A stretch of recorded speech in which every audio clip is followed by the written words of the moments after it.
ადამიანის უფლებათა ევროპულმა სასამართლომ ახალგაზრდა იურისტთა ასოციაციას აცნობა,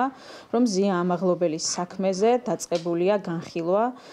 და ასევე წერილში მითითებულია, რომ მნიშვნელოვანი ზეგავლენის სტატუსის მქონე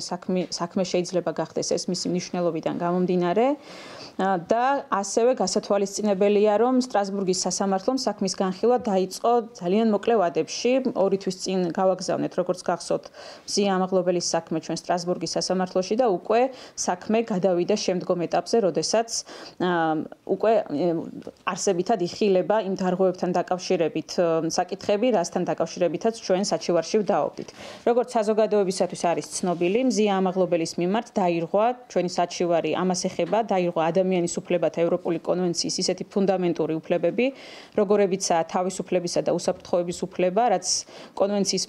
მე-5 მუხლით არის გარანტირებული, ასევე საქმის სამართლიანი განხილვის უფლება, კონვენციის მე-6 მუხლი, პირადი და ოჯახური ცხოვრების დაცულობის უფლება, კონვენციის მე-8 მუხლი, გამოხატვის თავისუფლება, კონვენციის მე-10 მუხლი, კონვენციის მე-13 მუხლი და მე-13 მუხლი მე-8 და მე-10 მუხლებთან ერთობლიობაში და ასევე ძალიან მნიშვნელოვანია, რომ ასევე საქმე შეეხება კონვენციის მე-18 მუხლს, რომელიც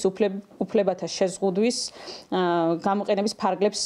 ეხება და ეს ყველაფერი, ანუ ყველა ამ დარღვევასთან დაკავშირებით ადამიანის უფლებათა ევროპული სასამართლო გადავიდა განხილვის შემდგომ ეტაპზე. ყველა მუხლთან დაკავშირებით დაწყებულია კომუნიკაცია საქართველოსთან, კერძოდ საჩივარში მითითებულ დარღვევებთან დაკავშირებით საქართველოს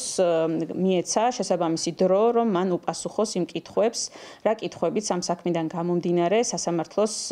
ამ ეტაპზე აინტერესებს. ძალიან მნიშვნელოვანია ის, რომ უკვე სტრასბურგის სასამართლომ დააკომუნიცირა ეს საქმე სახელმწიფოს დაუკავშირა და მას დაუსვა კითხვები ყველა მუხლი, რომელთან დაკავშირებითაც ჩვენ მიმართული ქონდა სასამართლომ გაიზიარა და ამ მუხლებთან დაკავშირებით მიიღო საქმე წარმოებაში. ჩვენ დარწმუნებულები ვართ და უამრავი მტკიცებულება გვაქვს და კიდევ წარედგინება სტრასბურგის სასამართლოს მტკიცებულება იმასთან დაკავშირებით, რომ ამ საქმეში არაერთი დარღვევა არის პოლიტიკური ნიშნით ზია ამაღლობელი დღემდე პატიმრობაში და ამას არა მარტო სასამართლოში მიმდინარე მოვლენები ადასტურებს, არამედ სასამართლოს გარეთაც, როდესაც პოლიტიკოსები ღიად საუბრობენ, რომ თუნდაც ზია ამაღლობელი უნდა დაისაჯოს, აქამდე ამბობდნენ, რომ მისგან ბოდიშს ელოდნენ და ასე შემდეგ. უამრავი დარღვევაა ამ საქმეში, როგორც გამოძიების, ასევე სასამართლო განხილვების ეტაპზე და სტრასბურგისგან ჩვენ იმედი გვაქვს, რომ რაც შეიძლება მალე დადგება გადაწყვეტილება იმისათვის, რათა შემდგომში გავლენა მოახდინოს შიდა ეროვნულ სასამართლო პროცესში.